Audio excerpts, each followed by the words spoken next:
BJ Media n'emikutu emirala gyonna weebale kubanga ate otugoberera. Tukyalina Captain kitundu kyaffe kya 10 kye tuyingiddemu akyatutwalira ddala nga tulaba emmeeme, omubiri n'omwoyo, enjawulo yaabyo ate wa webikola ki webisisinkanira. Abantu muli eyo mubikonfusinga.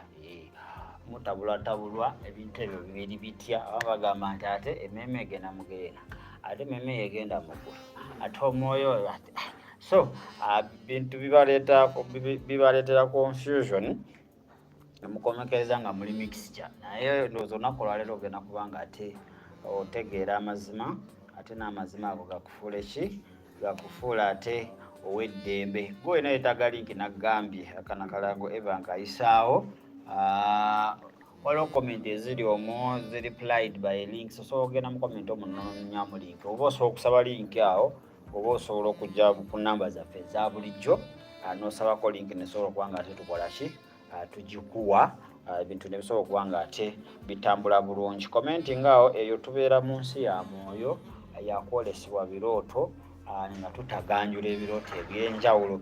Ndowooza bwe tuva wano ekirooto kye tugenda okuba nga twogerako olunaku olwaleero wekulota nno ng'obiddwako essimu essimu yeebuze teriko omuliro aho balota nga eryandafu oba eryanda temuli n'ebintu ebifaanaganako ki weebito. So saba linki osobola okuba nga ate you catch up with us studios Mugenyi akyalimu era leka ntwale omukisa guno ayongere okuba nga abalamusa ate atandikira awo we twakomye ako enjawulo oba wawe bikwataganira emmeeme, omwoyo ate n'omubiri.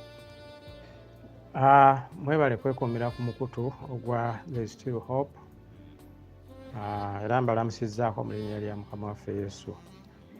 Era sijja kwerabira kubajjukiza nze ndi Captain kubanga oyinza okuba nga olabako katambi kano ng'akalala tewakalabye. Ndi Captain ow'ebbaluwa atali wa magye naye omuvuzi w'emmeeri. Ekyepe kwegamba bw'obanga oli professional toyambalira uniform nga toli ku mulimu. Bano betulaba abeekalakaza muno so bano baba bagenze mu birabo by'emmere. Uniform yonna ebeera property ya issuing authority. Si nsonga oli private security guard tolina kusituka na uniform n'ogenda n'okola egijo. So kakati nze nga bwe siri ku mulimu bwe siri ku mmeeri essaawa zino naye nga taito yo ngisigaza kubanga ya mwoyo. Ndi mu kuzimba ekyombo eky'enkomerero ekinaatwala abantu mu ggulu.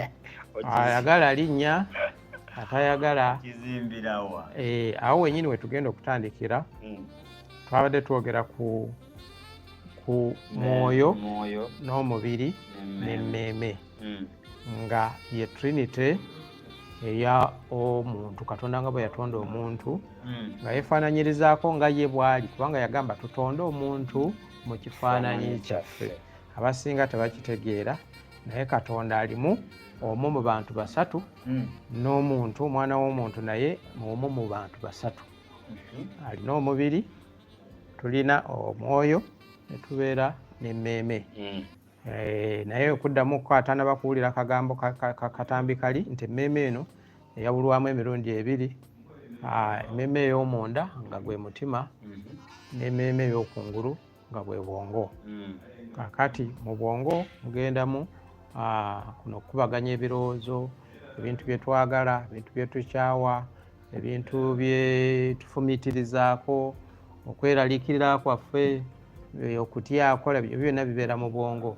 Kati emmeeme ey'omunda eno gye bayita abana abaaya gye baakazaako nti nalo ekyo nkyagala nalo kitegeeza nti toyagala kumanya nze nkyagala njagala muntu gundi, njagala musumba wange, njagala pate, njagala principal wange, saagala kumanya birala. Kati kigenze ku mutima ekyo kiba kyesimye ogenda nakyo. Bwe kiba nga kya Katonda kiri kutwala ku ki Katonda. Naye ebisinga ebiseera ebisinga kiba kyansi era abo abaagala ebintu atali Katonda anything nga si Katonda manya nti era ojja kusigala nakyo kuki mu nsi eno kubanga ebiri kuno tebigenda ate mu ggulu fe gye tugenda okuwangaalira emirembe n'emirembe. Amina. Kyogamba nti omuntu weyenenya ekiri ekintu ekibeera ku mutima tekigenda. Okwenenya anti kati okwenenya kwe kusangula ekiri ku mutima n'oggyawo kino kyobaddemu n'ozzaawo Katonda. Awabadde ebintu ebirala byonna ebyensi nga byoyagala n'ogamba era awo Mukama waffe bwe yava n'agamba nti kijja kuba kizibu nnyo omugagga okugenda mu ggulu nti waakiri eŋŋamiya mu katulika empiso naye ng'omugagga tagenze muki mu ggulu. So kati nze nsaasira nnyo bannabbi abagagga anti ye akolera bugagga ate ng'eri kakati obugagga kiri subjective okitegeera otya. Obugagga nze ndi mugagga nnyo ne sirina property. Obugagga obwange si bwa bintu byansi, obugagga obwange bwa bulamu. Bino ebintu byenjogera wano ekindeeta wano kujja bwe bugagga bwange. Oli ku ng'ombe erimba obulamu bwe bugagga. Yes, obulamu bwe bugagga naye that is on the surface. Kakati obugagga obwange kwe kuleeta amagezi gano agasobola okununula omuntu okuva mu kuzikirira. Kubanga batugamba nti eri mu ggulu gye tulaga accountability babalayo kimu kyokka myoyo gye wanunula. Kubanga wali akasengejja ng'emyoyo gyokka gye giyitamu mwe tugenda okuyita. Kati gwe alina amayumba, alina akeedi, alina emmotoka, okazibe Range Rover, whatever, byonna by'olina ebyo tebiyita mu kasengejja kali era teri ayagala kumanya, teri agenda kubuuza. Sabikozesa nenunula emyoyo, sabikozesa nenfunira Mukama waffe. Ebyo tebikwatagana. Obugagga tebuyinza kununula mwoyo. In fact buzikiriza emyoyo kubanga gireetawo obugagga buleetawo obujja. Tugeze nsanze omuntu akaaba alina ekizibu kyayitamu nemutaasa nemubuya n'enjiri ya Mukama waffe n'alokoka. Kati abo okoze ki? Ng'okozeseza bugagga. Tugeze abadde alina embeera emukubye nga nze nina obusobozi, mbeera eyo nga tugeze badde yeetaaga ssente nga nina obusobozi bwange nemuwa, mala omuwa nesikomawo nenyongererako ki ekigambo emugabo wadde bifunye naye embeera esobola okudda. Weetaaga omuntu asobola okulwanirira n'abaawo eva buli Mukama waffe omuntu oyo n'akyora nti obugagga bwaba bunkoledde okununula omwoyo. Ebibiri tebisobola kukwatagana. Ate bitya omuntu tayinza tunabanga balamu si lwa mmere. Kaakati omuwadde emmere ekyo tekimuwa bulamu. Edda muwadde kino eky'omubiri nemuwa n'eky'omwoyo. Eky'omwoyo kyagazisa Katonda n'ekyomuwadde kyagazisa mubiri gwe. Simugambe tutunuulire nze omuntu ono wemusanga nemuyamba nemulaga nti mu kaseera weekati singa obadde olina omuntu waati nga mujogera Kristo abeerawo mu biro by'okulaba ki ennaku. So oluusi oyinza obutafuna muntu akutaasa naye ate oba ne Katonda embeera osobola ogiyitamu newe beefaanana etya omuntu oyo kubanga tulina obuwulira enjiri y'ebikolwa. Enjiri y'ebikolwa erina obuwulirwa. So kusanga omuntu nga alina kyeyeetaaga nesimutaasa ate nemwongerezaako eki mukolera ate nemubulira n'enjiri, kitegeeza waliwo omuntu gwojja owulira enjiri naye ng'alina kulaba ku kikolwa asooka akkirize. Kakati ekikolwa kirungi kiyamba ggwe emmeeme eyo era kiyamba sipiriti yo era kyalagirwa Mukama agamba nti bino bye bigenda okutwala abantu ku mukono gwo ogwa ddyo, okuyamba abanaku, okusaasira abalwadde, okuwaalumu enjala n'omuwa ekyokulya nokukola ekyo kiyamba meme eyo. Naye enjiri eri gy'obuulira ate yo eyawukana nnyo. Singa ono okuwulira enjiri n'alokoka asinziira ku incentive eri, mukama waffe yali wadde yatugamba kusooka kunoonya bugagga, naye yatugamba atya? Kusooke bunoonye obwakabaka bwa Katonda na bino ebirala bijja kukola ki? Bongerwako. So kaakati obugagga obw'omwoyo bwakabaka bwa Katonda, si bwa bugagga bwansi. Nedda ekyo kisoboka. So njeno kyanifa kyagamba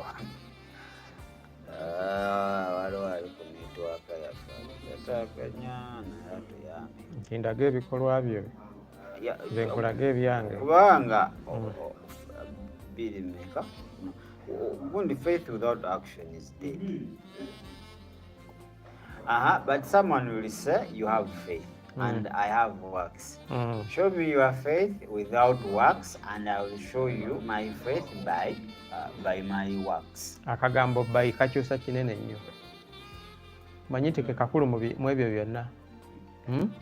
Kakati waliwo okukkiriza naye nga toyina bikolwa. Faith without works kwe kubeera awo ndi mulokole naye nze ndi mutuukirivu, wabula nze sirumba bantu mu madiini gaabwe. Sigenda kubuulira njiri abakatolika bwe bagamba. Paapa yayiise ekiragiro emyaka ng'ebiri egiyise nti omukatoliki tokkirizibwa kubuulira muntu njiri omumalako emirembe. Buli omu oweere munno ekitiibwa mu ddiini ye mwali. That is faith without works. Kubanga omulimu ogwatuweebwa guli gumu. Go unto all nations and make them disciples. Baptizing them. Kakati making disciples, that is, those are works. By faith, ebikolwa eby'omwoyo kwe kukyusa emyoyo.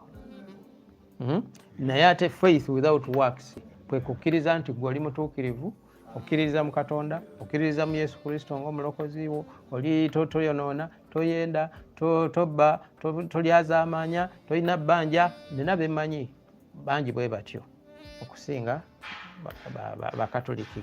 Nze era nze biki ffenna tugenda mu ki? Naye kambo nze my question is tugeze kapiteeni onsanze nina ekizibu kyempitamu nga kyetaaga financial help naye nga you are in position nonyamba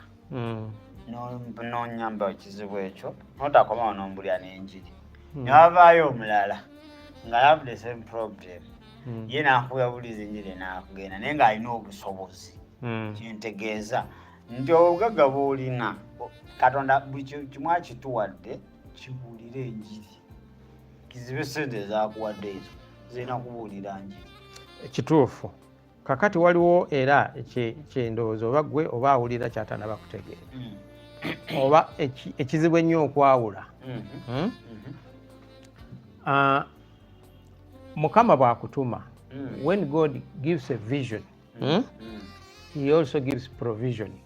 Mukama bw'akutuma n'obugabirizi akola ki? Abukuwa. Kakati gwe obugabirizi bw'oyogerako obusobola okukyusa omuntu bwebwe obukuweereddwa olw'omulimu ogwo. Kapiteeni yatukkaanye kwene buli omu ategeere munne. Tetunaalemagana abawuliza bo bajja tutegeera. Kyengezaako kugamba ky'ogamba bw'ensanga omuntu nga yeetaaga buyambi especially financial help ng'ate am in position even more than okubanga nyamba omuntu oyo simuyamba. Nedda era sinagamba. Anti nange nenkugamba nti okimanyi by'olina osobola bikozesa n'obuulira enjiri n'osakira obwakabaka bwa Katonda emyoyo okuva mu kuzikirira tugeze ssente Katonda asobola okuba nga akuwadde ssente nga ssente ezo toziwa bano agenda masabu ki naye nga waliyo abantu abamu bambi nga beetaaga obuyambi toli mugulirira nti alokoke si kumugulirira wabula gwe omuyambye oba akkiriza Kristo oba takkiriza naye nga gweyagadde okola ki omuyamba naye mu kumuyamba tokomaawo kubanga ekyo ky'omuwadde kya mubiri yeetaaga n'ekiki n'ekyomwoyo n'ennyongerezaako enjiri ya Mukama waffe kati by luck oba Mukama n'amukwatibwa ekisa omuntu oyo n'akola ki n'amulokola mba sikozesezza bugagga Mukama bwampadde nembwira enjiri ey'ebikwatikako n'ennyongerako n'ekigambo kya Katonda okulembeza ki kiki kisoose kiki ekisoose okulembeza ki kyokulembeza kyekikulu lwaki tusooka n'omubuulira enjiri bw'amala okulokoka n'omuwa obuyambi nedda kakati tuwulirize kyokulembeza kyekikulu okulembeza njiri wali abantu okuyamba kuno tekitegeeza nti ogenda yamba mulokole yekka ate ekyokubiri tekijja tegeeza nti ogenda kuyamba anakkiriza kulokoka yekka wabula muggwe muli oba olina conviction ey'okuyamba omuntu oyo oba mulokole wasi mulokole gwe kasita ofuna assurance nga Katonda akuwadde conviction nti omuntu oyo muyambi omuyamba naye nga tomuyamba nti pe out yakulokoka singa byaliwo ebityo Katonda oli mu kukkirizaganya nange nedda ogambye nga Katonda akuwadde conviction nti yamba omuntu ekitegeeza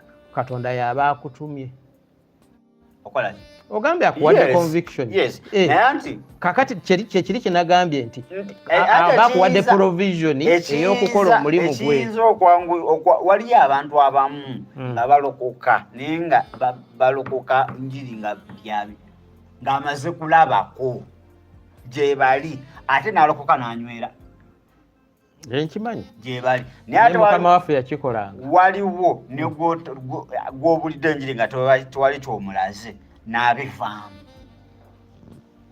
n'atanywera era kubanga Mukama agamba Yesu agamba nti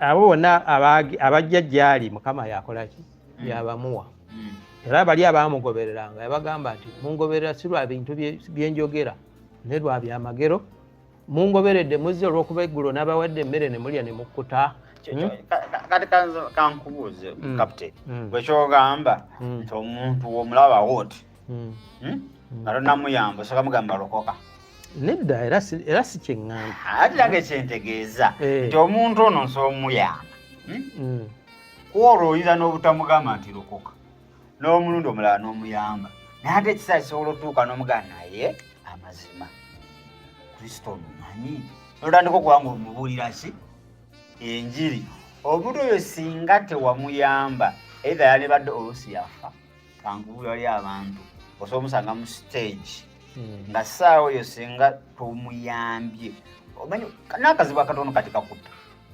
nkimanyi nsobola okuba nga nina gye ŋŋenze kapiteeni nentuka ebintu nebyonooneka nenkubeeza naga kapiteeni byonoonese ng'akaseera ako wotanyamba eitha poliisi eyinza okuba ekola patro yaayo nekola ki nenkwata nga ndi mu kifo ekifo kiyinza okuba kituufu naye mu ssaawa ki enkyamu kakitegeeza okoze Katonda yakuwa obugagga oba yakuwa provision eyo okimanyi nti oyinza onsevinze okuva mu bintu ebiyinza okuba nga byandinguddeko nemba mu kifo ekyo nsobola okuba nga neyongerayo exactly kyoyogera kyenagambye nti kisinziira ku kutuma Mukama kwe yakutuma bw'abanga akugambye akuwadde obugagga obwo n'akuwa ne conviction okubukozesa okulokola abantu be that's the provision obwo si bwe bugagga Yesu bwe yayogerako bwe yagamba nti omugagga tajja kgenda muki omugagga atagenda kgenda mu ggulu oyoyo akulembeza obugagga bwe obulamu bwe bwonna akolerera bugagga obulamu bwe bwonna kwegamba nja kuwa example nga otuwa example kanyonye kyandikibwe omuvubuka yagende wa Yesu Nicodemus tuwe gena maaso nga wenonye kyandikibwe ekyo example eri bweti waliwo story omusajja agamba yalina katugeze 2,000 eza wano naye nga talina kwegamba ke kasente kokka kaalina kasigaziza naye nga ye transport emutwala okuva awo yali okumuzaayo eka nga lugendo luwanvu naye nga tebasalako sirukumulunana sirueka naye nga ziri 2,000 kati nasanga omusumba n'abanga amugamba bannaye mukama nga mukwano gwe oli n'amugamba nti naye omanyi waayo kyolina gezesaako oweeyo kyolina eri olabe mukama kyanakukolera nga tagamba nti amuweeye ne bwe yali badde beega era ndowooza yagenda naziwa beega yajjako omusajja ono yajjako siringi nga 5 n'agenda naziwa omuntu agabiriza wali naye nga kitegeeza alina kutambuza bigero okukola ki okudda ewuwe naye bwe yakikola bw'ati aba yakasimbula okuva wano n'alaba wali eky'ebitaano ng'omuntu akisudde ku katelefoni booth yali akuba essimu n'asuulawo ki naye yasooka kuwaayo 5 ebyo eri oli eyali asabiriza n'alonda ki n'alonda 5 neyeesanga ng'afunye eki nga ajjuzaawo era n'afuna transport n'emuzaayo eka waayitawo ennaku 2 ne bamuweereza kaceeke nga katono ka mitwalo nga 5 kati gweyinza okulowooza nti sente ntono nnyo ku muntu alina obuvunaanyizibwa biki naye kaali kabonero akaaki nti Katonda akola era okuvaawo yagenda okulaba ng'afunye omulimu omulungi ng'akoze atya nga Katonda atandise okukola naye ng'ayiza okukola ki okuwaayo omuntu ayinza okugamba nti Katonda yeetaaga sente alyoka akukolere akakodyo akalimu kali kimu nti Katonda tayagala otunuulire ono yali atunuulira 2,000 nga ye mulokozi we amutuuse ewaka naye bwe yagaba bw'ati n'asigaza Katonda anaamuwa amaanyi agamutambuza okukola ki ng'alina okutambula mukama nyamba ntambule oba ntuuka ntya kati mu mbeera eyo mukama mwatwagala ffenna tukole ki tutambulire nti obenga ku nsi totunuulidde kintu kyonna wabula ye Katonda nga ye mukama w'obulamu bwo awo wenyini nja kugamba omuntu yabuuzizza n'agamba ti ku bino ebigenda mu maaso byonna Katonda akola ki Katonda talaba ntalo ziri Palestine Gaza Ukraine biki na wano mu Africa oli n'amuddamu n'amugamba nti Katonda alaba but is not in control of what? Is not in control of what? Okubeera in control kwe kubeera nga okozinga ebintu okubaawo nze okucontrollinga wano nengamba nti za controllinga wano kitegeeza nkozesa obuyinza bwange okufuna the desired result nze kyenjagala ye control waliwo omusajja acontrollinga omukazi waliwo omukazi acontrollinga omusajja ng'omusajja talina kyakola kujjako omukazi kyakoze aki naye Katonda waffe is a sovereign God, he is almighty, asobola buli kimu kikye but he does not control ebyo si yabirimu si yabicontrollinga Katonda gwowa Katonda obulamu bwo okubucontrollinga naye yakuwa free will. Sovereignty means okubeera ng'osobola okwesalirawo. Katonda waffe atuwa okwesalirawo but with the consequences.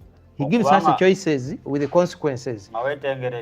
Nga weetengeredde osobola okwesalirawo ne n'akulaga nti kino bw'onookikola wano w'omalira, kino bw'onookikola wano w'omalira, gwe ne weekolera choice. God does not control.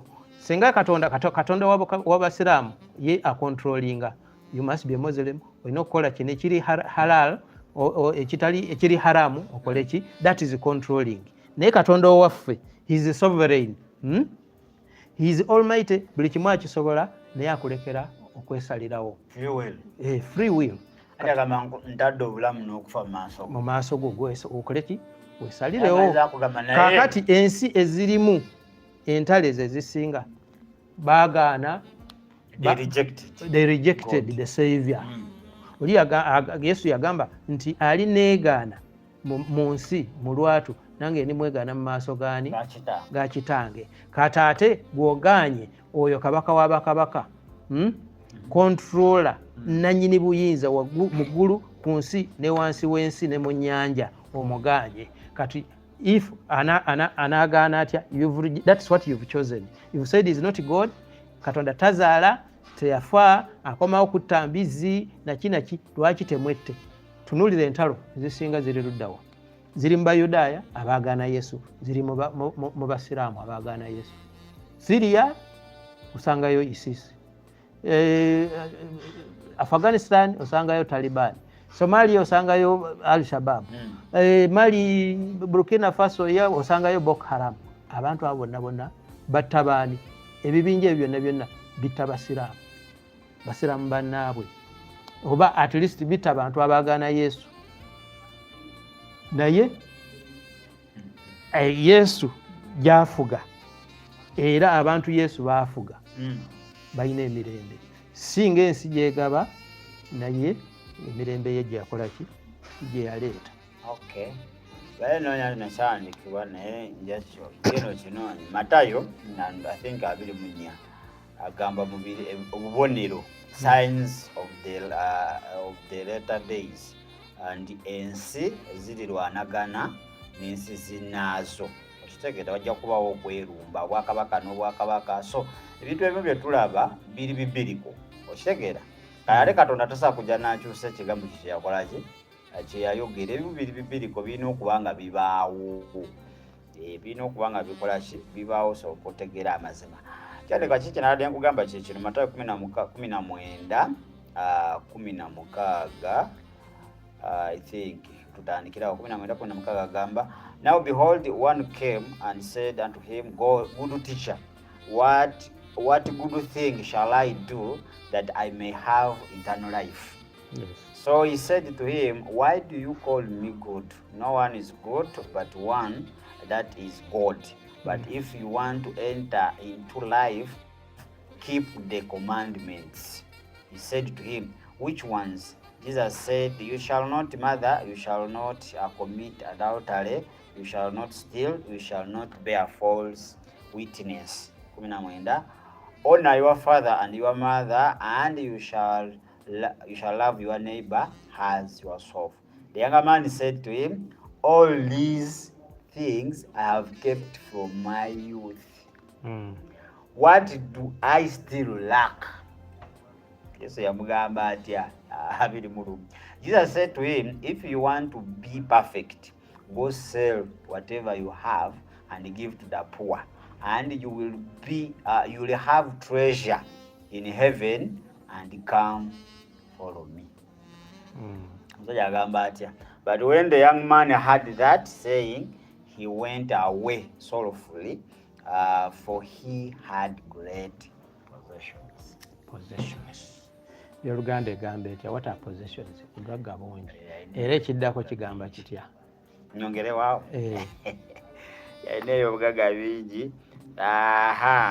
23. Then Jesus said to his disciples, surely I say to you that it is hard for a rich man to enter the kingdom of heaven.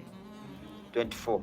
And again I say to you, it is easier for a camel to go through the eye of a needle than for a rich man to enter the kingdom of God. When his disciples heard it, they were greatly astonished, saying, who then can be saved? Kati nabo baggwamu amaanyi. Omusajja akumya amateeka okubanga mutogo. Naye kati tutunuulira wali wagamba nti, why do you call me good? Only he is good who is God. Awo waliwo okwetegereza. Yali agamba nti bw'obanga ddala okkiriza nti ndi mulungi, then ndiki? Ndi Katonda. Kubanga Katonda yekka ye mulungi. Kati awo bwe tokitegedde agamba ati kale if you want life olina okukkiriza nti ndi Katonda yakugamba kubanga ye mulungi yekka. Genda otunde buli kimu ogabire abaavu. Ongoberere. Ogabire abaavu. Mutadatamya mu mmotoka alotandika okugubira ow'ebigere. Kati oyo abakukkiriza okugenda okutunda ebintu bye buli gwe yali biwadde ng'alokoka kinabadde nkugamba nti bwakutuma ateekako amaanyi ge naye bwe weetumiikiriza tulabayo n'atera okugaba obugagga ono omukyalo ono mumanyi omusamize atera okugaba naye obwe tebulokola ate bukwongera nnaku kubanaga abantu genda okoleko lisaaki bonna bawadde ku bintu genda bakoleko lisaaki saazo ate bali bubi n'okusingawo yabasanga so kaakati era obugagga buli bwakugamba nti singa kati omugagga oyaga nti nyinza obutatonda kati nsigazeeko kale bye neetaaga ebisigadde nkole ki Yesu yali mugambe genda the moment you would move kyali sose okutunda oba okugaba ng'abantu balokoka nga yalifuuse disciple okumaliriza ng'abireseewo okimanyi nti Matayo yali musajja mugagga oyo Matayo yawandiika ekitabe omanyi abasoloza b'omusolo obugagga bwe baalingako they were the most cast people naye yajja atya okubeera omuyigiriza wa Yesu Zaakayo naye kubanga ye yanoonya bunoonya effort gye yateekinga okulinnya omuti okulaba Yesu n'amugamba Zaakayo vaayo teyalokolebwa yalabanga kisuse obulokoze bulimu ebintu bingi nnyo okwewaayo okwefiiriza okukola ki bwe bwakabaka nalinyaze times 3 jangu okime kiraba kale tutuddeyo wali omanye emboozi egera ne wanvu ate nga byonna birungi amaaso ga Katonda tuyiga so wali ku mmeeme amanye abantu bagambe ku mmeeme n'omwoyo kiki ekirigenda mu muliro mu nnyanja yaka n'omuliro ku mmeeme n'omwoyo kiki ekigenda okuzikirizibwa kaakati abantu ennimi ekintu kye bayita olulimi translations okutranslatinga ebyawandiikibwa bino kuyise mu makubo mangi nnyo in that at the end of the day amakulu g'ebintu gakola ki gakyusibwa kati emmeeme emyaka 2,000 egiwedde abantu baali tebanaba kwawula mmeeme ku mwoyo so abantu baali balowooza nti omwoyo kyeki yemmeeme kyovula nti bayibuli egamba soul eyogera ku souls naye ate waliwo abaanalyzinga bayibuli eno nga bo bagendera ddala mu original scriptures manyi kati bayibuli eno okusooka abasinga kati ng'endagaano empya n'endagaano enkadde eyo abayudaaya ebintu byabwe tebyali mu lulimi lw'Ebbulaniya naye bayibuli esooka ey'ekiyudaaya eyakuŋŋaanyizibwa gye bayita Tanakh yakuŋŋaanyizibwa mu lulimi Lugriiki kakati up to today abayudaaya original bagamba nti abagreek translation eyo ebintu engeri gye batranslatingamu si ya kiyudaaya waliwo ebintu ebyali Hellenized kusala ekirimi katono waliwo wano omuwuliriza abuuza kibuuzo kinakyerabidde basonya aweereza message wano aliko online agamba ne mu nzira emu ebintu byakagaati kusembera ebyo ebintu byakagaati ebyo obyogerako kibituufu abantu balina osembera bivaawa ye lwaki saazi n'abantu bakyakozesa ki bakyakozesa envinnyo manya wayini mbu waliwo wayini atamiiza n'atatamiiza ate bano abakozesa soda oba soft drinks waliwo kubanga waliwo awete ebyawandiikibwa nti tulina kukozesa wayini sebo Mr. Derrick ekibuuzo kyo kituusize omukulu kakuddemu tulina budde ki ku katambi kubanga kiwanvuko tulivuga kaakati bwe weetegereza Yesu yali Muyudaaya abayigirizwa be abamuli awo kumpi abasinga 9 ku 10 baali Bayudaaya kaakati kiteeberezebwa kubanga si kiwandiike naye kiteeberezebwa nti Yozefu yafa taata Yesu yali omwana omukulu n'ateekinga over role eya taata awaka kakati mu nnono y'Ekiyudaaya ba celebratinga nga Passover. Omukolo ogw'okuyitako embaga ey'okuyitako era omukulu awaka mukulu w'awaka taata ye yakulemberanga omukolo ogwo. Kakati ne kibeera transmitted kubanga kakati wano Yesu watandikawo ministry ye yalinga taata yali taata w'abayigirizwa be okitegeeza. Kati omukolo gwe yakola ogwa last supper gwali mukolo gw'Ekiyudaaya gwe bayita ogwa Passover. Era yagukola mu nnono y'Ekiyudaaya. Passover mu kucelebratinga Passover bakola emigaati giba esatu. Waliwo ogw'okungulu ne wabaawo ogw'okubiri ogw'omu makati n'ogwa wansi. Naye mu nnono bajjayo omugaati ogwa wakati ne bagumenyako ekitundu ne bagussa mu ki kati guno ne bagukoza mu nvinnyo ne bakola ki ne baguwa. Kaakati ye Yesu kyawandiikibwa nti yagamba nti mulyenga ku guno nga mujjukira omubiri gwange ogwakola ki ogwakubibwa. Naye nga in reality yali ku nnono y'Ekiyudaaya eya Passover era omukolo ogwo gwaliwo on Passover. Gwali mukolo ogwa Passover ogw'Abayudaaya gwe baali baselebratinga okuva edda n'edda. Ekijjulo ekyo ekyasembayo n'agamba nti siriddayo ku celebratinga Passover bwe kyawandiikibwawo okutuusa nga ki nga nkomyewo mu maanyi ng'omulokozi. Bano tebaakitegeera mu biseera ebyo byonna abantu abaali beetolodde tebamanyanga ki kyali akola ki kyali ategeeza. So first of all tosobola kutegeera kintu Passover akagaati nga totegedde ennono za Kiyudaaya kubanga kyakolebwa mu spirit ya Kiyudaaya. Aya nze kyembadde nsaba oyo mufunze topic tugiwandiike wano lwolidde oba mu maaso eyo tujja kukwata ku kagaati n'envinnyo byokka. Ye kyayagadde okumanya kirungi mulokola okugenda maaso ng'ali akagaati oba nedda. Ekyokubiri bano abakozesa wayini waliwo atamiza n'atatamiza bakozesa atatamiza nabano abakozesa soft drinks ani ali ku off topic oba bonna bali ku mulamwa. Budde mu ekyo tugende mu maaso eyo topic tuligikwatako okuba ndaba nnene yokka separate. Kakati ebadde practice okuviira ddala yadde nga Yesu ya celebratinga Passover ye yagamba nti tagenda kuddayo kukola ki celebratinga okutuusa nga akomyewo.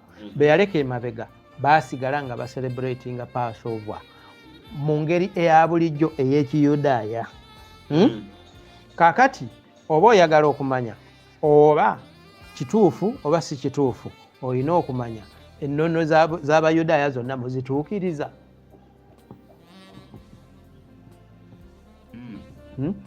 Yesu ya celebratinganga Sabbath as a Jew yadde nga yakolerangako ebintu ebyo obubonero obwo naye he honored the Sabbath. You celebrate the Sabbath ng'omulokole.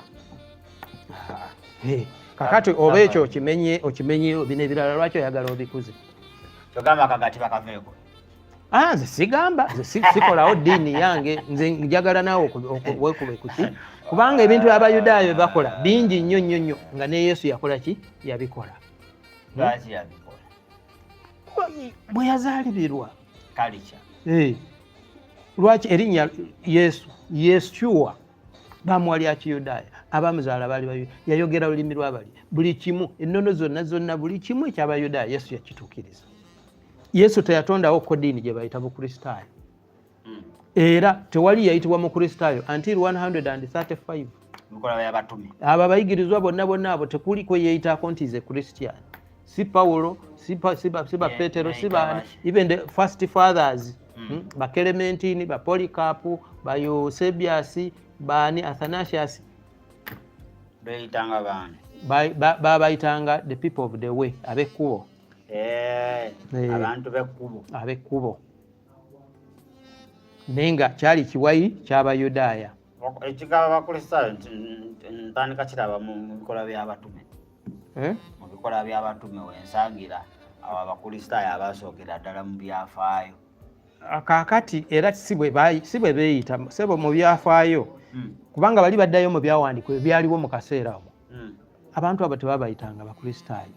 Naye kati jjukira nti n'oluzungu n'egundi teyali mu luzungu Lungereza luno, teyali mu ki, yali mu nnimi ziri enzaaliranwa nga for instance Greek, Aramaic. Yesu olulimi lwe yayogera Aramaic. It was the home language gye baakozesanga. So kaakati bw'onoonyeza mu byawandiikibwa ebyasooka, anti kaakati omanyi waliwo ebintu tutaagala kuleeta wano nga byabuziba nnyo, biconfusinga abantu. Naye abuuziza aba ayagala kumanya mazima, kati oba olina okumuggyirayo ki amazima. So nga w'otalina kati bano abakola translation be baateekamu Christian naye nga tebaali Christian. They were called people of the way, ab'ekkubo. They were not called Christian. Even the word Christ kyaluvannyuma. Abagubirizi ba Kristo. Those are Christian. Kubanga kati ekya Kristo bwe kibanga kyaluvannyuma. Then Christian ate kyaluvannyuma nnyo. Kristo kyaluvannyuma. Kusooka bali bamuyita. Yali Yesu, Yehoshua, Hamashiach. Si Jesus Christ. Okay, Christ is Greek. Naye waabwe baali bamuyita ki? Christ mu Luganda kitegeeza ki? Mu Luganda kyeki? Kitegeeza the anointed one. Yafukibwako amafuta. Tusagamba mu kyakajjo. Ngamba mu byawandiikibwa. Mu bigambo wano. Mu byawandiikibwa. Kubanga scripts gye ziri. Ebyawandiikibwa ebyasooka. Waliwo ekitabo kye bayita Didache. Ekyawandiikibwa Abakerementi abaasomesebwa abayigirizwa. Waliwo abayigirizwa ba Yesu. Yesu yayigiriza, kati abo be yayigiriza be baayigiriza nga yamaze okugenda. The original church fathers abatandikawo gundi. Ebyawandiikibwa ebyo gye biri. Waliyo Didachi, waliyo Saka, waliyo gundi ebitabo by'aba church fathers ebyo. Dimensioning ebintu birala nnyo. Kakati bino ebiriwo bino ate byajja luvannyuma. Yajja mu Bayibuli. Bayibuli eno yajja emyaka 400 years nga Yesu amaze okugenda. Bayibuli esooka ate ng'eri mu Lulatini. Lwefuluma yawandiikibwa omusajja, yakompilinga omusajja baali bamuyita Jerome. Engatte endagaano empya n'enkadde. Today mukulwani Derek ndowooza ekibuuzo kyo nkikoze ki nkituusizaayo nsonyiwa n'abadde neerabidde. Alright, purposely born again Pentecostal churches, are we supposed to carry it out? Ndowooza bakoze mukati mungaffe abapentekooti kanisa eziri mu lube lw'ekipentekooti bateekeddwa okuba nga bakyagenda mu maaso n'okusembera. Ebyo bya kanisa. Nze wano nzija lwakubikkulirwa. Omanye kanisa eteekawo ebiragiro. Eteekawo this is right, this is wrong. Eyo kanisa. This is right, this is wrong. Nze siri authority mu kanisa. Sinza kujja wano neŋŋamba omuntu nti tuteekeddwa oba tetuteekeddwa. Era nze kyova olaba ebijja wano nti oteekeddwa okwambala bw'oti, nze sibyogerangako. Tugeze ng'ogenze mu kyaki ne bakuyita okusembera ogenda. Ngenda. Kitegeeza wange obagambe bagende tewali buzibu. Waliwo ekola ekintu ng'omanyi nti kituufu si kibi naye kyogamba nti muteekeddwa eryo tteeka. Mbanga Oluganda ndutegeera bulungi. Eryo tteeka. Kankoseseemu. Ebintu by'okusembera bino babyonoona. Siri musomesa wa leero ne bane mujezeke mu seconds 2. Waliwo kyaki gye mmanyi. Buli lunaku basembera. Oba buli lwa Sande bakola. Era ono ne bamusabira oba n'abanga atanafuna deliverance bikyagaanyi. Deliverance is a process. Ate bagala bufuniyo deliverance ng'amugamba kakati omanyi gino emizimu tusembere. Gijja genda. Tegisobola kulya mubiri gwa Kristo. Neginywa n'omusaayi gwe negisigala mu ggwe. So okusembera kwafuuka nga emmere ya bulijjo. Naye ng'ate Bayibuli etuwa ebiragiro mu ngeri y'okusemberamu. bw'osembera nga gwe kigendererwa kyo kyakulya kukkuta oba olesa obuzibu toteekeddwa. Kakati bano lwekuba nga okusembera kuteekeddwa okuba nga kukolebwa bamenya dda amateeka buli lunaku oli bw'aba asiibye okusiibulukuka alina kusiibulukira ku ki ku musaayi na mu kakati abo okusembera bakufuulanga bano ab'amazzi kubanga ow'amazzi akkiriza nti bw'onywa ku kacupa kano guno musaayi gwa Yesu awo omuzimu ogukulimu gugenda. Naye kiri kye nagambye nti you can make anything good, osobola okukitaaninga into what. Era oli akugambye nti nze munnange ogundi oyo yali aganye okusumulukuka ne tumuwa envinyi n'akagaati n'asumulukuka. Twaleeta ekifaananyi kya nnabbi ne tumuteeka emitwetu. Kakati that is a mindset. Nze bwe nali n'akalokoka manyi nti ebayibuli yansulanga mitwetwe. Mbuki mbo mizimu gijja kutya okukola ki okunnumba bwe ginaalaba ekigambo bayibuli eyokya mizimu bwe ginandaba nga bayibuli tenva nga yepiro. Yes, sigwe weka paka nakati abantu bakyabikola. Kakati that's a level. Sigamba nti naliki naye yali level ya wansi ey'okutegeera Katonda. Walotanga birote bonyirira. Saaga sijjukira na kujjukira. Tojajibulire Bayibuli. Omukozi nakula nenkola ki? N'otegeera nti wali mu kyalo. Naye nga by'ebintu kwegamba ebiraga okubeera ng'okyali muto muki? Mu mwoyo. Kale Mr. Derrick ndowooza tukutadde tetujja kuba nga tukola ki? Tusula ku ggwe katuddeyo ku mulamwa gwaffe gwe tubaddeko. Emmeme wali Derrick wetudiddemu ekibuuzo kye emmeme tubadde tubuuza nti ku mmeme n'omwoyo kye kiyingira geena olunaku luli olw'enkomerero kiki ekigenda okuba nga kyokebwa? Mwoyo. Ate emmeme esigalawa? Emmeme esigalawa?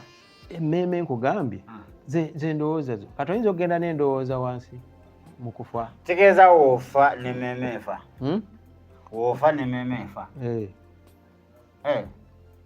Emmeme y'endowooza bw'eba nga y'endowooza ye mind ye reasoning ye ki? Kati bano bagenda mu geena nti balabyeyo abantu balabayo ki? Mmeme oba mwoyo? Munnange nze sirabangako nze mmanyi ekintu kimu nti Mukama waffe yagamba akomawo okusala ogw'abalamu n'abafu. Kakati abali mu geena kati bo gwabwe gwabasalirwa mugeena bakolayo ki? Bagendayo batya nga tebabasalidde musango? Omwoyo wa Mukama yabatwalayo. Abatwalayo n'abalambuza ebiriyo bano aboogezi aboogera nti bano aboogera omwoyo wa Mukama yabatwala ne balaba ebiriyo ne bakomawo biri mu geena kati n'abantu gye bali ng'ate kuno ku nsi balamu naye ng'eri bali mu geena. Oyagala okumanya nabba w'obulimba omwawula ku oyo tegamba yabanabbi bale muntakingirawo kangu kyoka oya kakati kiki ekiri mu geena? Omuntu ali wano mulamu atambula azimba ebizimbe byawula boys from men. Ayina omukyala n'abaana na buli kimu naye ng'eri ali mu geena. Ali eri bamusiba. Kati kiki ekiri mu geena? Nange nanjala buuza kiki ekiriyo? Basi mmeme yeeriyo oba mwoyo? Yesu asuubirwa okukomawo okukola ki? Okukyumika taliko balangwadde olufunyiro n'akusala omusango. Agamba ndikomawo n'eggye ly'abamalayika ndyawulamu ekisibo ng'omulunzi embuzi n'endiga. Bali ku ndiga be bano era ndibagamba nti obwakabaka bwa Katonda buubuno bwabateekateekerwa okuva ku ntandikwa yaki mulimbuuza nti twakusangawo kubanga mwakola kino na bino. Mulimbuuza twakusangawo tumale tukukolere amazima ebyo mukolera bano abantu bange muba mubikoledde nze. Ng'akomyewo. Kakati bano eyabaawulamu olwedde n'abasindika yali ani? Era ddi yali eventi yaliwo oba gwe bakusalira ng'okyali mulamu ate n'osigala ng'oli mulamu wano ku nsi? tulina okubaamu ne common sense ne logic kubanga kakati nze bw'olaba ebintu bwe bityo mba neebuuza emirundi ebiri kikiri kye nagambye nti bw'opasivinga ne mind ey'okungulu oba mu kirooto kisindikako ekintu ekyo mu mind ey'omunda obuuze Katonda kino kyenjogera kituufu kasita otandika okubuuza ebibuuzo bino byembuuza ojja kulaba nga oyo omwoyo yakutwalayo ngadduka ogamba mugeena teriyo bantu saazi egeena eriruddawa egeena eriruddawa eggulu liriruddawa okuva Yesu bwe yagamba nti teri yabaddeko yagendako mu ggulu okuggyako oyo yava mu ggulu nga yeye yakyusa ddi atandika okutwala abantu mu ggulu. Enoka teyagenda mu ggulu. Yesu yazze wano jjo.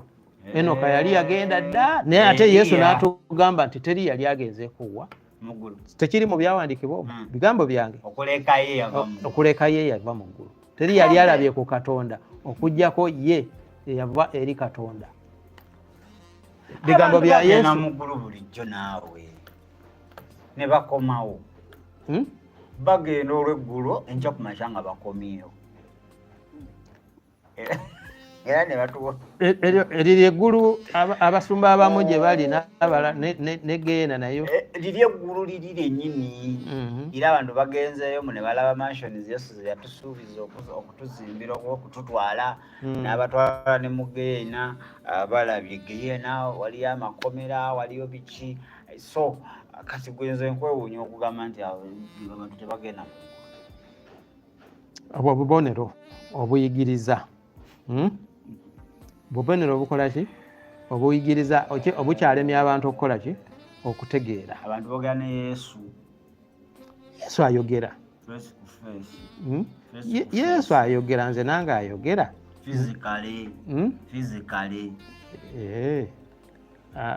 physically bulimba physically ekyo nkikakasa nina ebintu bingi byembuusabuusa naye the physical Yesu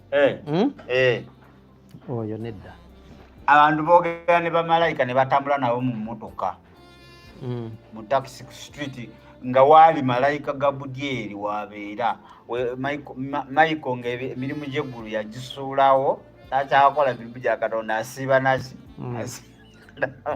kakati kiri bwe kiti twaze kuyiga mpaka olupapula olwo bamalayika tebali omnipresent. Omnipresent kitegeeza okubeera buli wamu all the time. Kakati gwe bw'obeera nga gwe oli wano naye ng'oli ne Angel Gabriel oba Angel Michael kitegeeza aba avuddeyo mu ggulu mu nsi yonna obuwombe bw'abantu 8 gwe ali so powerful okuba nti osobola okujja Angel Michael najja n'abeera naawe era ntambula naye mu taxi kubanga bamalayika tebalinga omwoyo omutukuvu nti abeera buli wamu kubanga Katonda ye Katonda kitaffe omwana n'omwoyo omutukuvu bokka oyo Katonda oyo yali buli wamu yali omnipresent. Bamalayika those are just they are just creatures messengers be batuma era bwe bamutuma okuva mu ggulu najja ate tasigalira mu ggulu abeera wano nadelivaring obubaka n'akola ki naye kakati Daniel yasaba ennaku abiri kakati gwe bw'abanga Angel asooka agenda kubeera personal abeerenga ennyindo yo God Odeno oyo taba Michael taba Archangel oba oli awo personal angel oli alabya ddala Mikaili sikituufu ensi eno weetuuse abantu bagenda bavuga ebikukujju anti kakati kubanga abantu bawambibwa obwongo bakkiriza naddala mu bintu ebisamaaliriza bwe kiba nga kiwaawaala mu matu osanga nga buli obanga asudde esukaali awo bumunyera bwonna bwekuŋŋaanyizaako so kati sitaani ye kyakoze kuleetayo obusukaali n'asuulawo wali bonna ne beekuŋŋaanyizaako naye ng'ate ekintu ekikaawa kyekiwonya in reality ng'ekigaji omululuuza biki olabayo ebiwuka ebigendayo omululuuza bikimakoki so kakati ekikaawa ekirimu obulamu kikaayira ensi naye ekiwoomerera sukaali ekirimu amasavu butto suula wali ekiyenje olabe bwe munyeerengeri amasavu suulawo enseenene biki enswa ne mu bulamu bwaffe buno bwa bulijjo asaba batwadivise nagendako nga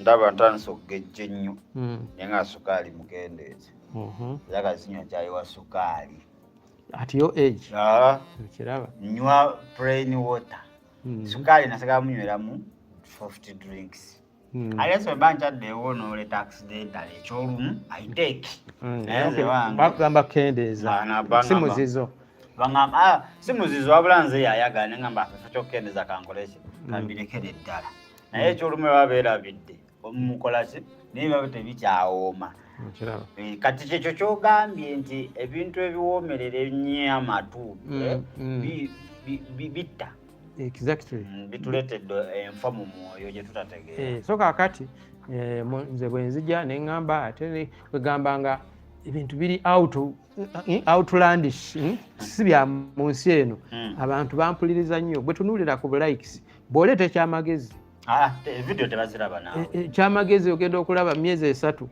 olaba debate season ez'ebintu byenkugamba nti Muhammad teyaliyo abasajja bendisikasinga nabo ba researchers they are professors what ogenda okulaba obuntu bulimu just 13 biki mu myezi 4 oba 6 naye oli n'ateekako nti akakapa akato kasinganye taata waako 40 million views in 1 week kapa yasinganye taata waayo even a day sobola okulichinga edde bane kwebyo otoloteka vidiyo esomesa noleeta vidiyo ng'eri ku bibuuzi bya ku street ebitalina na facts noteekayo nogamba ono yagambye waati ne waati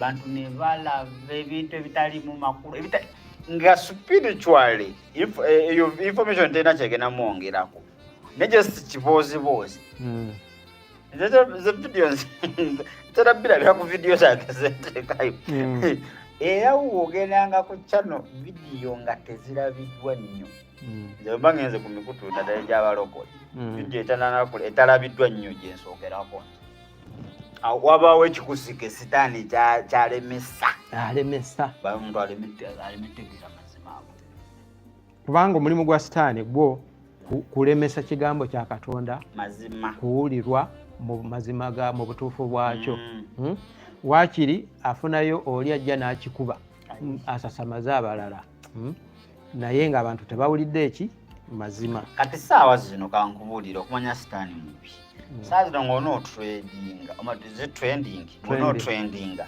one tandika okugamba musumba guni namulabye mugeera awo otekayo video within 1 hour nga ekonywanuke tandika kugamba ki tandika kugamba mukama yandaze biri mukulu ekirala tandika kubuukira balala ekyabulimba eriwo entuufu kye abakulaga yiye bakuba batayagala kyogera muki yes bajagamba ze kwekubira bulango naye abakolaki abaalaga yiye saa zino ng'onootredinga tandika kwogera maka g'abapasita agoononese bintu bitalina magezi bitagenda nakuzimba muntu ebyo people are going to see you, people are going to watch abantu bagenda sanyuka next part please ono musumba atwala abantu mu geyeena ne babala kumpi buli omu atwala abantu mu geyeena bonna awo ogenda afuna naye tandika bagaye banaye steps to spiritual maturity engeri gy'oyinza okukulamu mu nsi ey'omwoyo sitaani akukkiriza okule era gambe tojiraba naawe temuli makulu so kakati yensi gye tulimu kakati nze okulabika ku mukutu guno obuweereza obwange bwakwolesebwa naye nga soolesebwa buli kimu abantu boolesebwa buli kimu era in fact awo wenyini wino yenagadde okugamba ensi n'abawuliriza abali eyo nti obunabbi obwa Katonda ebeera message message ng'eri specific era wali abavunula ebirooto ensi yonna naye oli avunula ekirooto n'amalayo buli kimu balinga bano abatunda eddagala ku street eddagala lya 2,000 endwadde 2,000 so kaakati oli akuvunulira ekirooto nga kitegeeza buli kimu ate nga tekitegeeza kintu kyonna. Onzijukiza waliwo kyano waliwo kyano ey'omuntu omu avunula ebirooto naye baaba I know almost mukama akulaga prosperity. I know teka mukama agamba say seed. Nawuliriza naye nga vidiyo eriko abantu emitwalo abiri nengena mu comment section engamba era ffe byetwogera wano tebasobola biwuliriza kubanga yakati yamanya yakwata obwongo bwabwe abagamba prosperity ekyo kirooto kitegeera progress teri waliwo ekyanyiza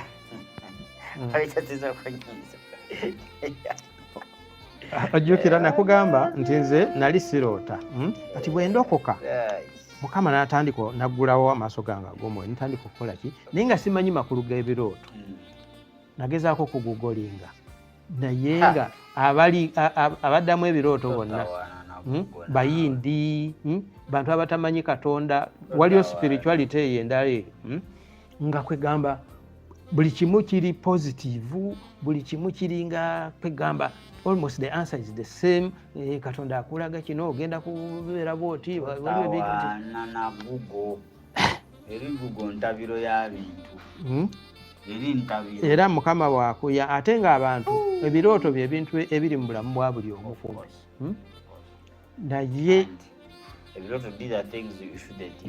because it is the commonest way yengeri esingo byayogeramu nategeera omalizo ita mu byandiko omuntu nebimulemu otege oyinza omuwa kino ekitabo n'atategeera message erimu naye this is a direct message Katonda ayogera na buli omu ebintu bya bulijjo oluusi byewakuliramu that environment gy'olimu abavuniza ebirooto baabalala so kaakati nabuno obubaka bwe tuweereza buno abantu baagala nnyo ebintu nze sitera kuddamu bibuuzo ebyo mbu kino tuteekeddwa tetuteekeddwa ago mateeka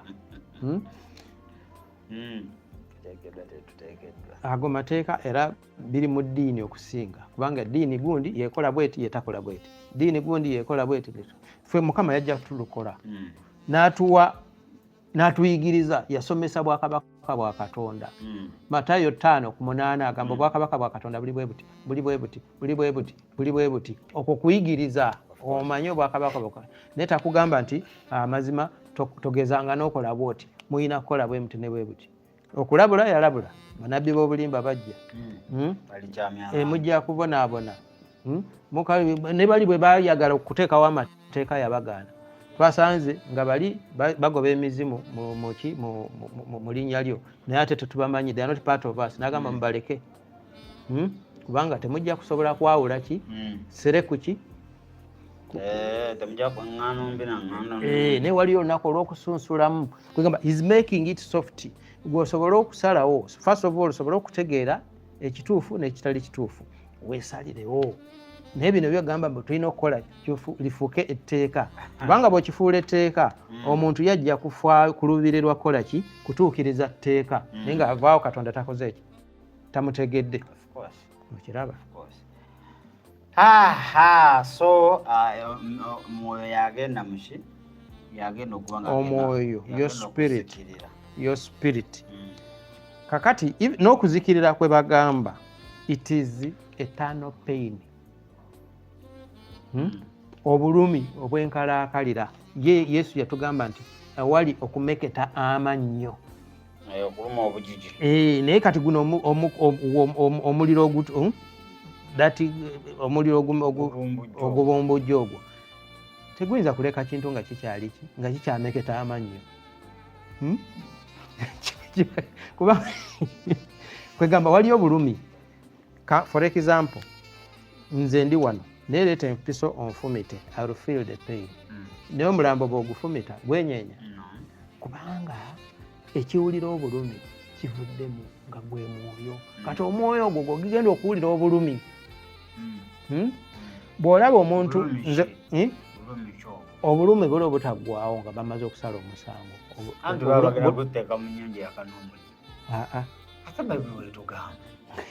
kakati that is figurative geena ogimanyi geena Bible yatugamba yogera ku geena ne ku nyanja yakanaki kakati Gehenna is a physical place.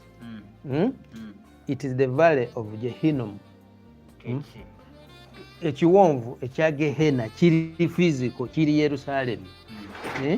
Kakati bano bakikozesa ekigambo Gehenna okulaga baga nti abo kubanga edda waliwo ebiseera mu bwakabaka bwa Isirayiri. In fact n'Abayisirayiri nga tabana bakuseetolingayo bakasukangayo abantu. Era omu ku bakabaka ba Isirayiri gwe bali bayita Manase eyatta nabbi Isaya yasaddaakanga abaana. Bagamba ye kabaka akyasinza obubi mu byafaayo bya Isirayiri. Yasaddaaka n'abaana be ng'abatira mu vale of Gehinnom mu kiwonvu ekyo. Kakati mu kuwandiika mu kuyigiriza bakozesa Yesu yakozesanga ebintu ebiri physical okudemonstratinga ensi y'omwoyo etakola ki etalabika. So kakati kwe kukozesa vale nti balisuulibwa mu kiwonvu ewali okumeketa amannyo. Kata nyanja yakan'omuliro Bible gyeyogerako. Anti kakati neyo figa kwegamba ekituufu kyayo kyeki ya Bible yali etegeeza nti bagenda kubeera mu bulamu obw'okubonaabona emyoyo gyabwe giribeera mu kubonaabona okutakoma gitya. Kakati for example mbadde nkuwa example nti bw'olaba omuntu afunye accident ng'amenyese eggumba olina feeling obulumi bw'owulira. Nze mpulira n'amasannyalaze nga gampitamu bwe gati. Nolowooza kiki ekifiiringa obulumi obwo? Omwoyo gwo si mubiri.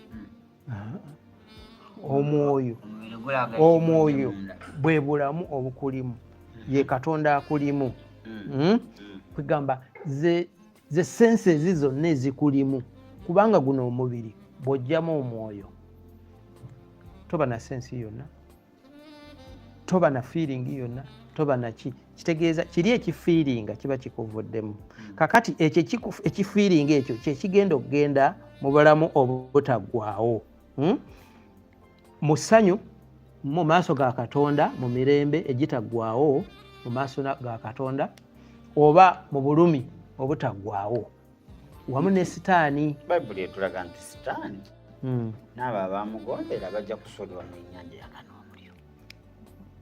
Anti nkugambye ekyo kiri figurative nga Gehenna bwe kiri ki figurative ekiwonvu ekye Yerusaalemi n'ennyanja y'akan'omuliro. Era kwegamba bulinga obubaka obukulaga obulumi buli. Ennyanja yennyini gyeyogerwako teriiyo. Eyogerwako mu Bible mu kubikuli. Anti it is figurative. Kati Yerusaalemi ekiva mu ggulu. Is it a physical? That's a new world. Naye lwaki bagamba Yerusaalemi? Aje ekibuga kya Mukama. Bakozesa Yerusaalemi eno eriwo. Kati bakugamba Yerusaalemi empya. It is not that physical city of Jerusalem. It's a new spiritual world. It's a new spiritual world. So similarly neeri bagamba nnyanja y'akan'omuliro olw'obulumi obubeerayo kugamba singa ofumiitirizaako okubeera mu muliro ogutazikira. Ekifo kiriwa? Ekifo kiri ludda ki? It's not a physical place. kiri mu nsi ya mwoyo. Kiri mu nsi ya mwoyo, kya mwoyo neyo Yerusaalemi empya ya mwoyo. Naye nti tutege kyetubuuza bibonerezo ki ebigenda. Kati Yerusaalemi empya teyinza kubanga ya mwoyo, ate ennyanja ey'omuliro nebeera bibonerezo ki ebiyinza ebiribeerayo eyo. Ebibonerezo ki ebibeerayo mu nnyanja yakana omuliro. Nze naawe kubanga nze sigendangayoko era tebandaganga. Saagala kwegatta ku bali munnange, saagala kwogera byesirabangako. Era siri omukubo. Nze sigendangayoko tebandagangako geyeena. Naye Mukama yandagako ekintu kimu. Neera yandaga mu ngeri ya mwoyo. Ate kyajja kindage n'omwezi tegunnayita. Nalaba omusajja omugagga ng'alina faamu. Kati gw'omanyi okuvvuunula ebirooto. Kankubuulire ekirooto kyange ovvuunulire abakola ki? Ebyo tujja ekyano eri ebikolako. Kati eyo kyano nze sigiriiko. Naye nga kiddamu kino. Tubuulire wano. Naye tujja kiddiramu eri. Kati Mukama yandaga nayita ku faamu. Musajja nga mugagga nnyo. Nentunula eri neneegomba nga waliyo ente ezaawola zino ennusuulaaya heifazi nendaba ebikoko bino bikuroilers. Kati n'alyoka avaayo n'emmotoka oba walabyeko hali eno empya ng'efaanana ng'ennyonyi. Waliwo doogi ezo ze balanga ku intaneti ezo ezakafuluma. Emmotoka yali bwetyo. Omusajja n'avaayo najja natandika okuweeweeta ennyana y'ente nga yeesunga ng'omugagga bw'aweeweeta olubuto kwegamba obugagga bwe. Kakati a few meters awe nga bazimba lufula. Nga bazimba lufula. Kakati nga nina omwami gwe mmanyi nga yaŋŋambako nti is the brain behind olufula. Ekiteeso kye master plan w'olufula eyo. Kakati erufula nga bazimba nzimbe. Kakati nakyamako nalinga akyamyeko mu lufula gye bazimba. Nensangawo omuvubuka yali musiraamu. Kakati nemubuuza nemugamba olufula ng'egenda kuba yakabi nga nnene. Yanziramu nemugamba nti waliwo omukwano gwange eyo yaŋŋamba nti yali mu kuzimba egundi. Naŋŋamba nti ebintu bino byaki nti byakyama nti musiraamu. Konze bwe nagamba nti oli naye wagundi wa Katonda. Nagamba mumanyi teyanzikiriza kukola ki kumalayo. Agenda okulaba ng'oyo omwami avaayo. Ennyini gwe nali njogerako simanyi gye yaviira naye nagenda okulaba naye nga ye yali nga manager w'ekifo ekyo oba yennyini kugamba client. Kakati n'abanga agezaako kunnambuuza. Bwe yagezaako okunnambuuza oli omuvubuka nambuuza n'agamba nti Ali yawasaani. Wuliriza, Ali yawasaani. Katono nampulizisa it's like clearing to make it clear. Naŋŋamba nti Ali Hasani. Ali yawasaani, Ali Hasani. Ono ng'akiddamu bulungi bwe kirina okubeera. Oli yali akisomye bubi naye nga kirina kubeera Ali Hasani. Oli ng'agamba Ali yawasaani.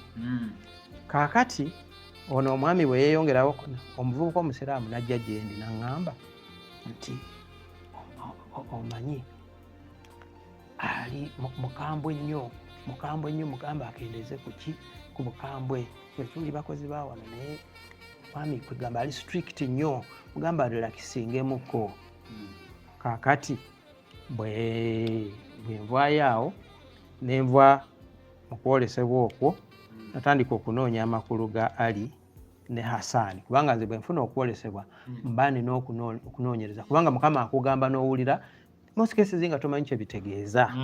Kakati ngenda okwetegereza nga Ali kitegeeza the king of kings. Hasani kitegeeza the benevolent, omugabirizi. Kati kabaka w'abakabaka nga ye mugabirizi yani si ye Yesu, si yazimba olufula, yazimba olufula. Olufula basaliramu ki? Ente zikiikirira ki?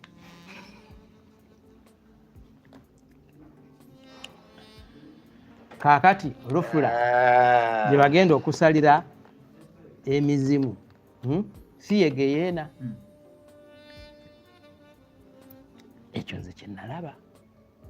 Ekifo kyakyo kyateekebwa kiri mu kuteekebwateekebwa. Bali mu kiyoyo.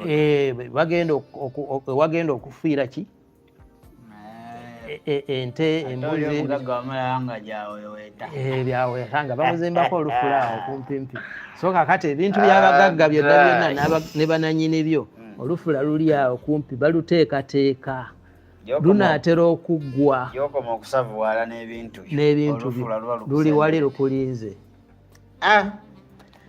Bannange omulabi mulungi era muyiza mulungi wa Daily Still Hope omukulu tujja namukyazaako ku mukutu gwaffe guli gwe yeetaaga ki? Yeetaaga linki y'ebirooto n'okwolesebwa ndowooza ojja gisaba awo tujja kuba nga tukola ki? Tujja kuba nga tugikuwa teweegatte ku nsi y'ebirooto n'okwolesebwa. Omukulu naye tujja kumuleetayo eyo asobole okuba nga alambulula ebintu byammwe. Endowooza olunaku lwali tetugenda sukka wano oba waliwo ekitalekeka ku omwoyo emmeeme n'omubiri we finish it and ndowooza tuba tujja tandikirawo ne topic endala. Muli balabe balungi, tukyali wamu, tukyali ffenna.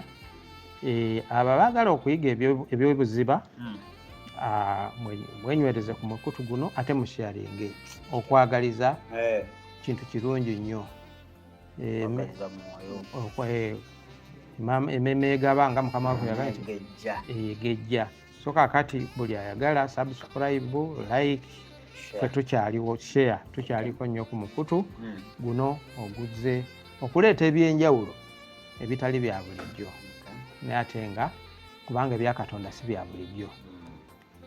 Abantu balagirira obutabu gye babutadde. Yes, ekyo mbadde ngenda kwerabira. Abantu abalabe baffe abaagalwa bangi ndabako comments abantu baagala obutabo.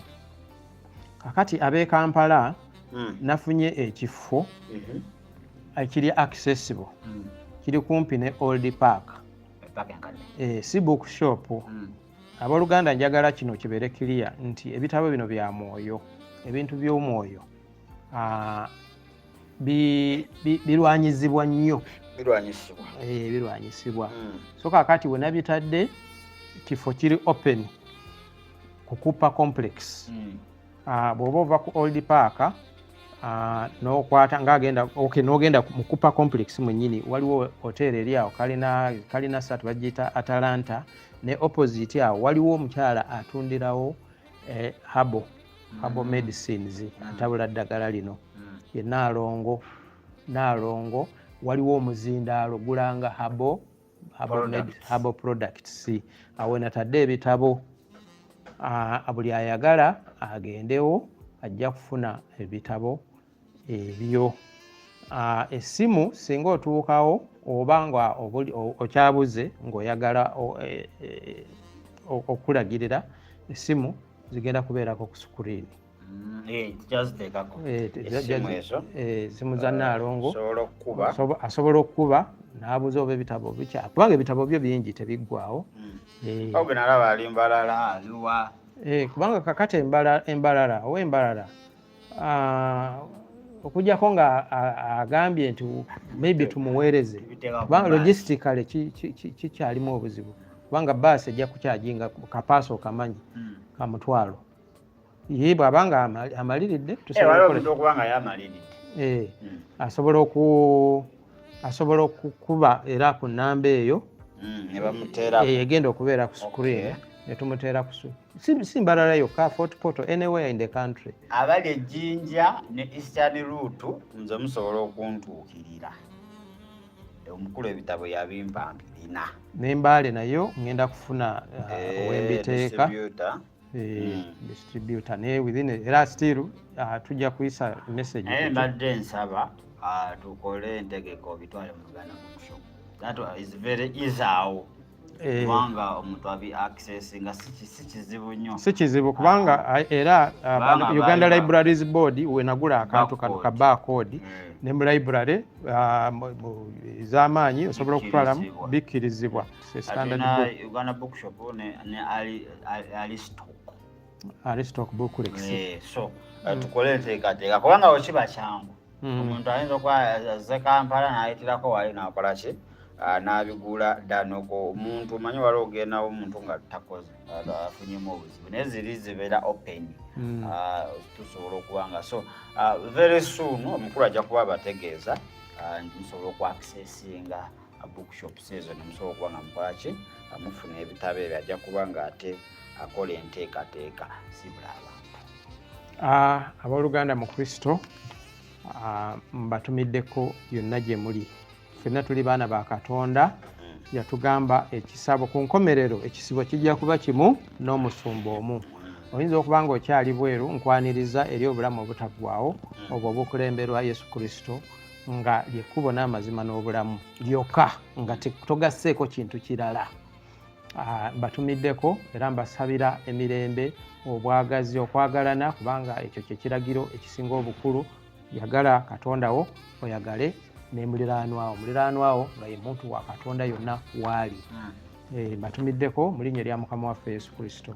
Amina. Kale obadde mulabi mulungi era mweza mulungi wa Daily Still Hope to Age Media ku 07523447 ne 0761 088835. Mugula Jamil mbaddewo kubanga ate nkutwalira ddala mu maaso, omukulu naye abaddewo kubanga ate ayanjira ensonga. Tujja kubanga tandikirawo olunaku olulala naye olwaleero mutukkirize tusobole okubanga ate tukoma wano olunaku olwaleero.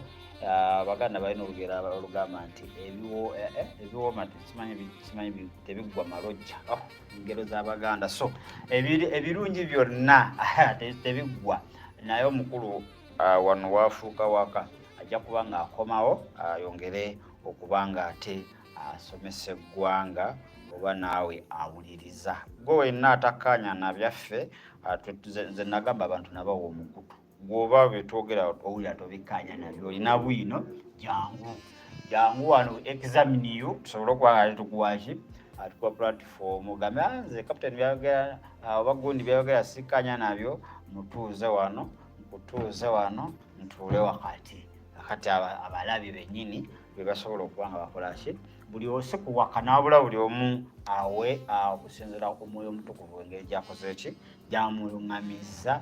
Ne bakonsuma abalabi baffe balina omwoyo wa Katonda we boolaba basobola okuba nga bategeera either obadde olimba oba wadde tokola ki obadde tolimba. Nange njagala basiibulira wano atusinkane ku lunaku olwo. Ku Mande ninayo omugenyi gwe ngenda okuba nga mbakola ki mbaleetera ate n'ennaku endala ezikola ki eziddira. Ndowooza tuva wano tugenda kuba nga tusinkana ku mukutu gwaffe guli tulabe yabuuzizza essimu. Waliwo yaŋŋambye nti naloota essimu yange nga bagibbye, kirabika essimu yange bagenda gibba. Kati yagigulira n'akaana ak'omu Bulago.